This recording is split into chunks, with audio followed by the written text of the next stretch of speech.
Yeah, I just we obviously on the channel here we have like we're doing a worst games list, and I'm afraid to say Pokemon X and Y do feature on that list. And it's really not for any more justifiable reason is that it's just the game is just a little bit of a letdown. Like it's like part of it is the fact that like it is following Gen 5, which had like the richest story a Pokemon game could ask for. And I want to say ask for is like no one really was just expecting a rich story in a Pokemon game. Like there's actual lore to this. There's a plot point. There's character development. There's so much fucking things No, happening. no, And, no. There's your rose tinted glasses on oh, there. what for Generation 5? Yeah. Now, come on now. No. That Now. is you talking with history backing you up on this. When X and Y came out, they were haters. Sorry, when Black and White came out, they were haters. When Black and White first came out, what do you mean I need to play through those 40 hours of this game for me to have my favourite showing up?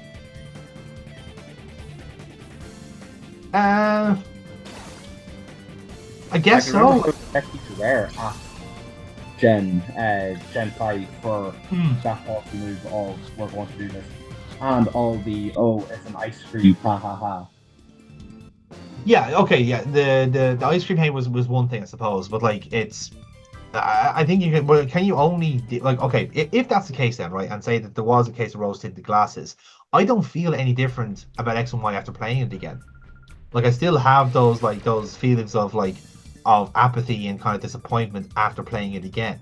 Now, I will say, I think I said in the worst games list as well, is that like I kind of felt similar with Sword and Shield, but I couldn't really put on the chopping block after the DLCs came out and it extended my game time by almost twofold. Like I was able to use it as a base of operations for all my Pokemon. So like it's obviously good enough if I'm clocking so much time with it. Like with the Scarlet and Violet, it doesn't have to be the best game in the world. It just has to be enough for me to keep everything together. Hence why Black and White I think is actually so good, because like I kind of want to play the story of Black and White again, in the same way that I kind of want to like Scarlet and Violet is good. It is very very good in places, but it's also really fucking meh. It's a kind of a lovely little mixed bag. Where you've got that kind of those highs of some of the side stories and Area Zero, coupled in with like some of the really kind of like dull fucking like Welcome to Hogwarts shit that you have to deal with. You know what I mean? So no, there's definitely been like Scarlet and Violet has definitely got a bit of love hate to it. And I would wonder now if Switch 2 are going to be a more polished version of us. Say that again, James. Sorry. I would wonder with Switch 2. I'm sorry, I'm still going to keep calling it Super Switch. Yeah, Super Switch. Yeah, fine. With Super Switch, is there going to be a remaster to Scarlet and Violet? I don't think so. Nintendo do backwards compatibility on all their games anyway. So as long as they need to do a relaunch or a touch up of Scarlet and Violet, they could just port it outright as it is and just have it perform better, like a better draw distance, a better load times and stuff like that. Really, I think that would just do for Scarlet and Violet, probably for Sword and Shield as well. I think if anything, I think Sword and Shield could probably do with an actual a revision more than anything else. But again, that's probably what Pokemon Legends is there for. It's almost to give you an excuse. It's giving you a valid excuse to go have another go with this land again and see what kind of little plot points you've missed along the way.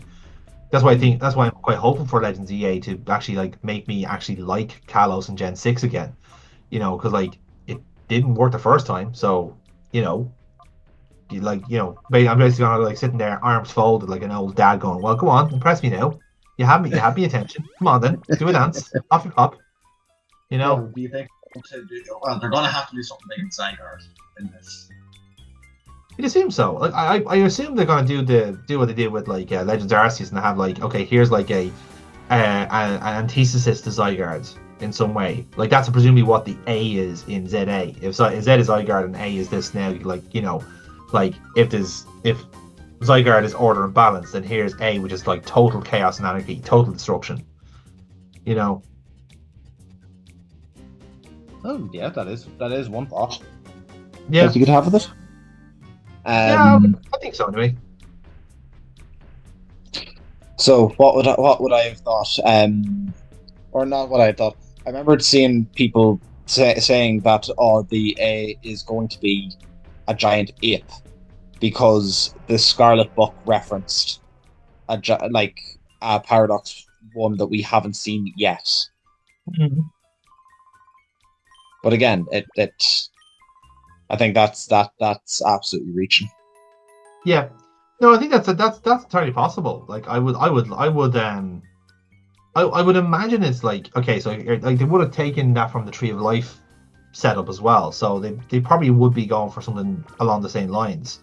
Um, like I think design wise, I mean, okay, if it's there's a part of me that's going like, okay, if Zygarde is a snake, then surely the legendary is just a really big mongoose.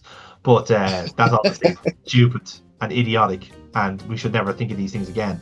Um, no, what I think what would be more likely is that it's probably like similar to Zygarde in the sense where like it's like Zygarde has its cells. This new Pokemon probably has something similar, and whatever evil Fair. team is in the game is probably assembling that as we're assembling Zygarde. That'd be my guess. Like it's kind of like an arms race between the two.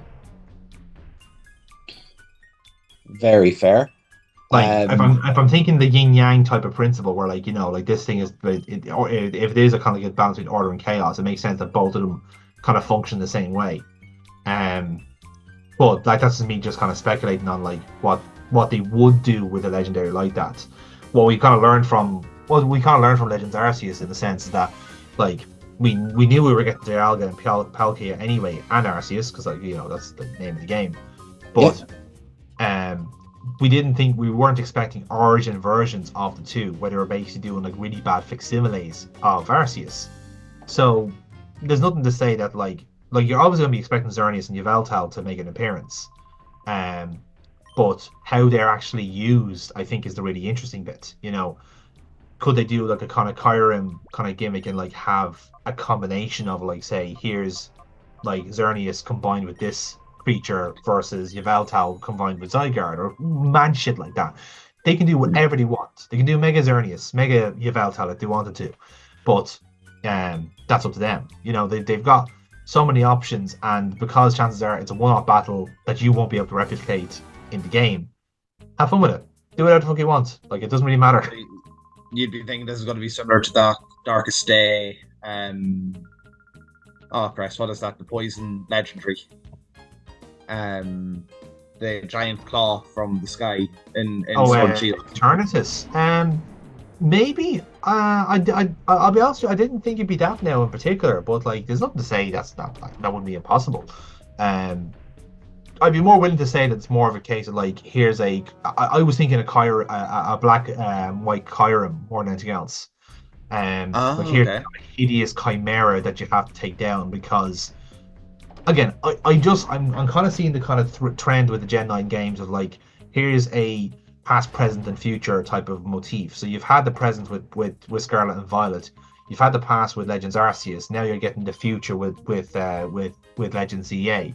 So Legends Arceus was all about here's these kind of regional forms that basically died out over time, or not even died out. They basically evolution went a different way, and these things don't exist anymore. Um, and then they exist in Scarlet and Violet because you're breeding them in this way. Like here's your like if you want a Hisuian Zoroark, you need to have Hisuian kind of genetics, let's say, which makes total sense.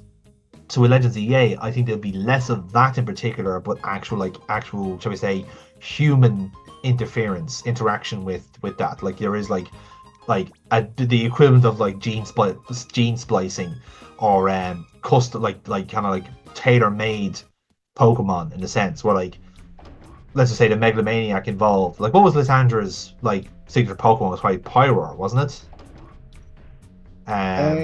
Get Mega Gyarados at one point. The Mega okay, so let's say it was Mega Gyarados, right? So Mega Gyarados worked for Lysandra, but the villain of the Lysandra of the piece in this game, again, if we're assuming it's the same story beat as the last one, where seems to be like a nice guy, and then suddenly it all goes fucking tumbling down, and his Pokemon goes like, okay, I want all my Pokemon to be megas because I made my own Mega Stone, and I can make any of them play to become mega, and he just goes fucking crazy with power. You know, that's the sort of stuff I'd be expecting. And again, considering that like you're under no requirements to port this to the main games, you can make it as broken as you want. Like how the not the totems in Legends Arceus, it was similar to that gimmick. Totems are stuck in my head now, but you know which one I'm talking about. The Guardians, the Guardian Pokemon that were there. Like here's the Arcanine that's volcano. Jesus, what do you call them? I do know what you mean. Yeah, Like Guardians or Nobles. Nobles. That's what it was. Yes, here's the Noble Art. Yeah, that's who it is. Yeah.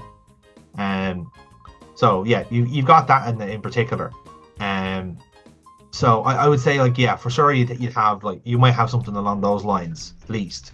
But again, because it's quite urban and it's not like it feels very controlled. So it's more of a case like okay, what do you actually do in this game? Outside of like working in the hotel where like you know the megalomaniac from fucking 2,000 years ago lives, you know, who fucking knows? There's a genuine mystery going on here, you know. I think graphically it looks really well. I like how punchy it is. I like how kind of colorful it looks. Again, I would just. I am optimistic, and I'm optimistic that they took a year to make it as well. Yeah.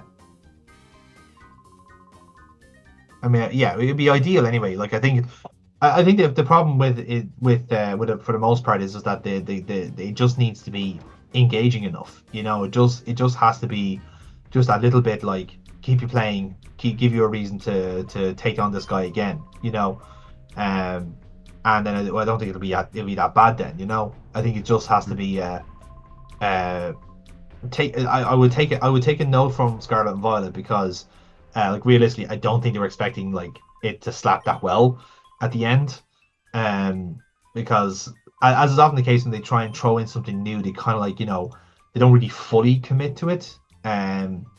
Although that being said, I think the Terra Styling was probably the first time they've seen them properly go all in on a gimmick, and it actually working. The Z moves were kind of like, you know, it was like we're gonna do this.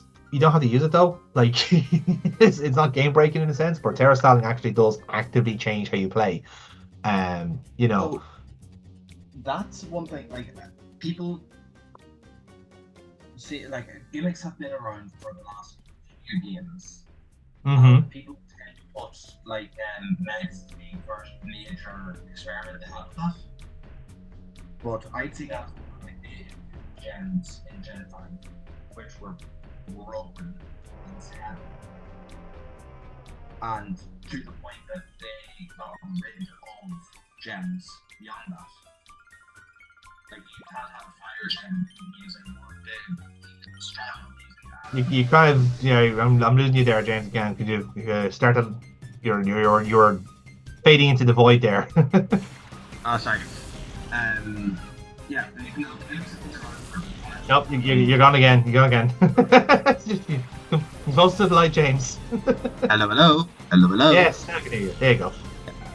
Oh no, gimmicks have been around for a good while. I hope that like they like with champions that they managed to introduce like keep them integrated enough that we won't lose them completely. Like it'd be mad nice seeing that we have potentially got megas versus terrestrialized. Well, that's also another part of it as well. Like what's the most broken of them all? You know, like and again, what does this Pokemon Champions do? Is it a similar kind of vein to say maybe not Colosseum, but probably Battle Revolution more than anything else? Where like here's an actual like you know it's just a little playground to play like a cinematic fight. You know, it seems to be more to me like I would have to see how Champions goes. To see if it actually is where to go next to actually have a fun little Pokemon battle. Like, is it a case where like you can boot up champions, which means you don't have to you have access to if everything's compatible at home, you can basically tap into whatever is on your games and go from there. It'd be interesting to see if that's the way it is, or would you have to have everything on your home file for it to be playable on champions. I would have said that's more likely, because having to read 3 or 4 different games in one go, I'd say it would probably be a head wrecker, and I don't think that'll actually work. So I'm sure there's a way around it. It sounds good in premise, but you'd probably have to have everything banked on the server for it to work. So it had said that it's not connecting into the games themselves, it's connecting at home. Yes. So its connection point is this stuff available in home brand? That's what I'm going to connect into for what I'm showing. Yeah. Which I think makes more sense, doesn't it? That does seem quite logical. Which also means that home will be able to keep track of what's a mega, what's a Z move, and what else is there. And again, everyone's in it. It's in a mega. It's in a mega evolution buzz again now. So it's kind of in vogue to be saying, okay, I want to have this one, be Terra styling while this other one can mega. So how that balances out, I think is gonna be quite interesting, because obviously I presume you're not gonna be able to stack the two. You can't have a Terra styling mega Charizard, because that would kill fights. You know what I mean? Likewise, you're not gonna put 3 gimmicks onto one Pokemon. That sounds insane. So obviously, gameplay balancing wise, you're gonna have to have a choice between the 3. But again, I'll be honest with you, I'd say it'll probably just follow Pokemon Showdown rules, where you set your battle mechanics at the start, and that's what's actually active and what else isn't. I can't imagine it do anything else, because I think if you just let it completely free form, it'll just be so chaotic, it won't actually be that enjoyable. So what all forms would we be thinking? That Z moves, I think, would be the shittest of them. It is the worst of them. I think, obviously Dynamax is going to be there, but it's the same kind of thing where, realistically, everyone can Dynamax, but it's only a select few that are actually worth Dynamaxing. Likewise, you'd have again, between Dynamax and Megas and Terra Styling, they all kind of serve different sides of Pokemon battling, in a sense. Where with Dynamaxing, you're kind of doing you're doing area changes as well. When you're making a move, you could be changing the weather, or you're changing terrain, or anything along those lines. With Terra Styling, you are doing a deliberate, defensive or offensive switch with typing. So that's naturally going to be a little bit different as well. With Megas, that is just a turbo boost for a certain Pokemon. So again, and in some cases, a type change. And exactly, in certain things, a type change. So really, what you're doing is you're okay. Let's just say Mega Evolution disrupts the balance of the game, because if you want to activate a ridiculous boost. So actually, what's the most ridiculous? Mega Mawile would be a great example, right? Mawile is a relatively meh Pokemon in its own right, but then give it huge power, changes typing, and it's a fucking specimen. It's really, really dangerous. So that changes the fucking ball game completely.